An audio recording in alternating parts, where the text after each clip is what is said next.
भगवते वासुदेवाय।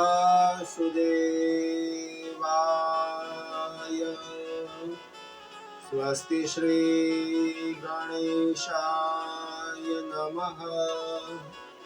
श्री सरस्वत्यै नमः। श्री गुरुभ्यो नमः। ओम नारायणाय विद्महे वासुदेवाय धीमहि तन्नो विष्णुं प्रचोदयात्। श्री द्वारिकाधीश की जय। श्री बद्रीनाथ भगवान की जय। आज આપણે ફરી એકવાર એકાદશીઓની મહાકથા સાથે ઉત્તરદા, જેનું બીજું નામ પવિત્રા એકાદશી છે.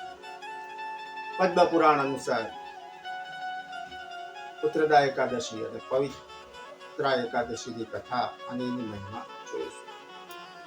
પદ્મ પુરાણમાં ભગવાન શ્રી કૃષ્ણ અને યુધિષ્ઠિર મહારાજનો સંવાદ છે, જેમાં એકાદશીઓની કથા છે. ઉત્તરદા એકાદશીની કથા વિશે યુધિષ્ઠિર મહારાજનો પ્રશ્ન છે.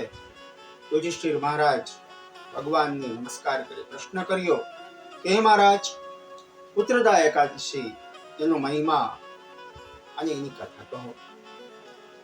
ભગવાન કહે, હે રાજન, દ્વાપર યુગમાં મહિજીત નામથી રાજા હતો. તે માહિષ્મતીપુરનો રાજા હતો. રાજા પાસે બધું જ હતું, પરંતુ સંતતિ ન હતી. પુત્ર ન હતો.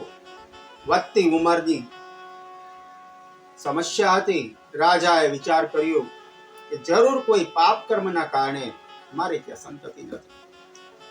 રાજા તેના ગુરુ પાસે ગયા. ગુરુદેવે જણાવ્યું કે હે રાજન, અહીંથી થોડે દૂર જંગલમાં મહામુનિ લોમસનો આશ્રમ છે. મહામુનિ લોમસ એ ત્રિકાળજ્ઞાની છે. આપણે ત્યાં જઈએ. ગુરુની વાત માની પોતાના ગુરુને આગળ કરી, પુરોહિતને આગળ કરી રાજા લોમસ મુનિના આશ્રમે ગયા છે. પુરોહિત અને રાજા બંનેએ મહામુનિ લોમસને નમસ્કાર કરી ઉત્તમ પ્રશ્ન કર્યો કે મહારાજ, હે ઋષિ, મને પુત્ર કેમ નથી, એનું કારણ જણાવો. લોમસ મુનિએ કહ્યું કે હે રાજન, તમારા પૂર્વ જન્મના પાપને કારણે તમારે ત્યાં સંતતિ નથી. પૂર્વ જન્મમાં હે રાજન, તમે વેશ્યા હતા. તે સમયે તમે ગાય અને વાછરડાને પાણી પીતા અટકાવ્યા હતા, હાંકી કાઢ્યા હતા. તે જલ તમે પી ગયા, તેથી આવું થયું છે. રાજાએ કહ્યું કે હે મહામુનિ, આ પાપનું પ્રાયચિત હોય તો કહો.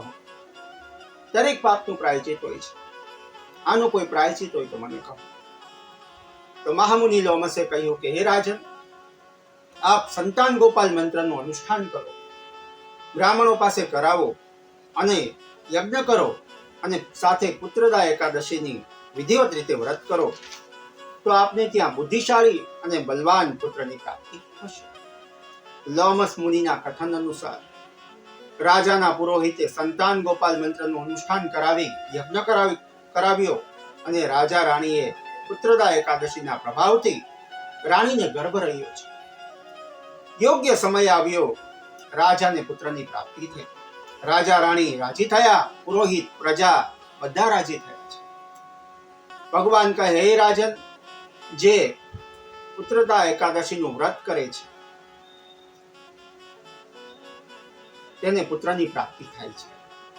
સંતાન ગોપાલ મંત્રનું અનુષ્ઠાન કરે છે તેને પુત્રની પ્રાપ્તિ થાય છે.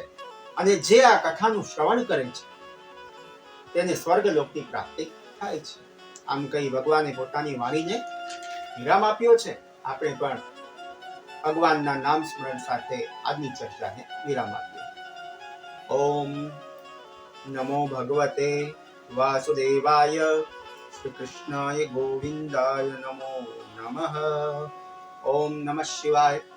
અસ્તુ. ઓમ